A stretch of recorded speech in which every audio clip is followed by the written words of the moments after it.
Great. George Lakoff, welcome to Canada. A pleasure always to come to Canada. We have many things to talk about, many things that have changed since the last time you were here a couple of years ago. And I wanted to start with, well, we'll go through a number of them. Let's talk about the role of government, because I think that's pretty, democracy, I think that's pretty key at the moment. Well, one of the interesting things about the election of Barack Obama has to do with his conception of what democracy is about. And it's a remarkable conception, and it's not really discussed by pundits, and it wasn't discussed openly in the election except by Obama, who actually discussed it, and it was never taken up. But it's there in his book, The Audacity of Hope, and it's there in his speeches.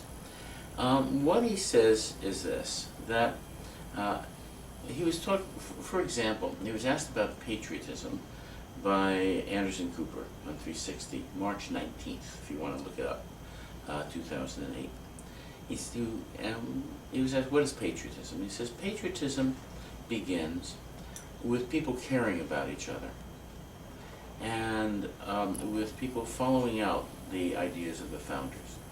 And this goes along with his view of democracy, which he's given in many speeches, and which is in The Audacity of Hope. And it goes like this. It says that that democracy has to do with empathy, with people caring about each other, with responsibility, acting on that care, not just for one other person, but socially, acting on it for your community, for your country, and with aspiration, with trying to do the best for yourself, the best for your community, wanting the country to do the best for its citizenship, its citizens in the future as well as now. That those are the defining properties of democracy. And that notions, out of empathy, you get notions like freedom and fairness and equality because you care about people.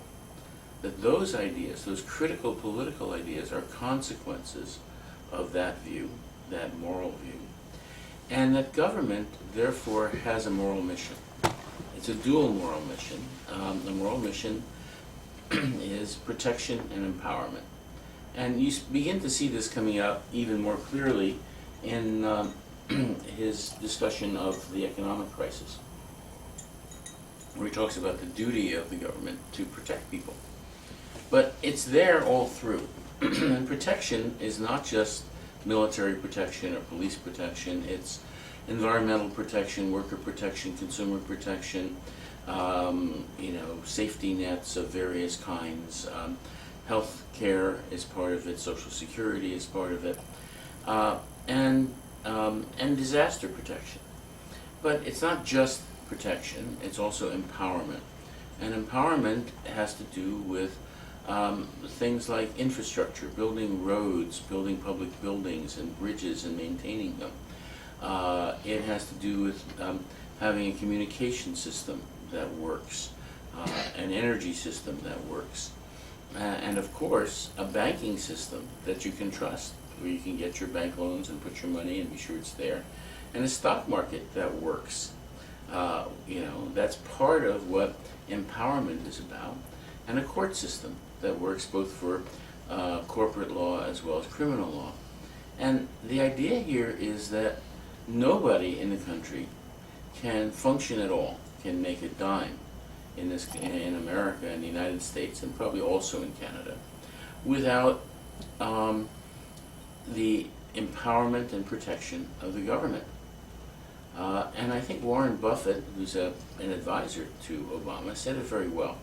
He said some years ago that if you had dropped him in Bangladesh 30 years before, he'd still be impoverished because they had no banking system and no stock market.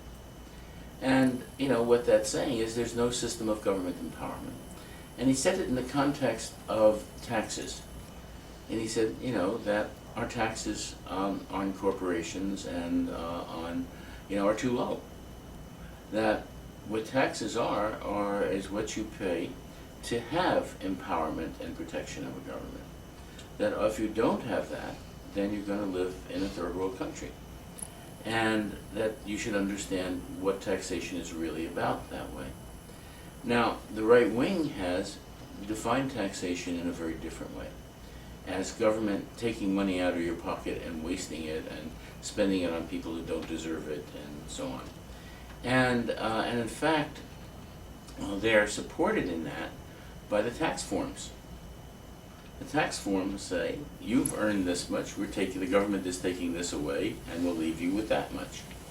But there could be a reverse tax form that explains what's going on, which is, you've earned this much, and in addition to that, the government has provided for you, that is, your fellow citizens have provided for you that much. You and your fellow citizens, through your work, have provided that much. And the difference, you could call it a tax, but you could call it whatever you want to call it, but it is the benefit of the economic benefit you accrue from living in this country that shows up not as money in your pocket, but in terms of all of the mechanisms of everyday life that allow you to have any money in your pocket at all, but also allow you to have a decent life. So, I mean, that is a different view of government in terms of protection and empowerment. And in a very different view of democracy. Obama is interesting. He doesn't call himself a progressive. He calls himself simply an American, because he says those are the principles of American democracy. And it's rather, imposing to say that, because what he does when he talks about bringing America together, what he says is that a lot of people who can call themselves conservatives in many parts of their lives recognize those things. They recognize the importance of liberty. They recognize the importance of equality. They recognize the importance of having a banking system that works, and having an infrastructure that works and that's there and being protected. That most people do, if they think about it, do recognize that. And I think what we have now with Obama is an extraordinary opportunity to tell the truth about the origins of democracy, to tell the truth about what a government is, about what is meant by taxes, and about many other things.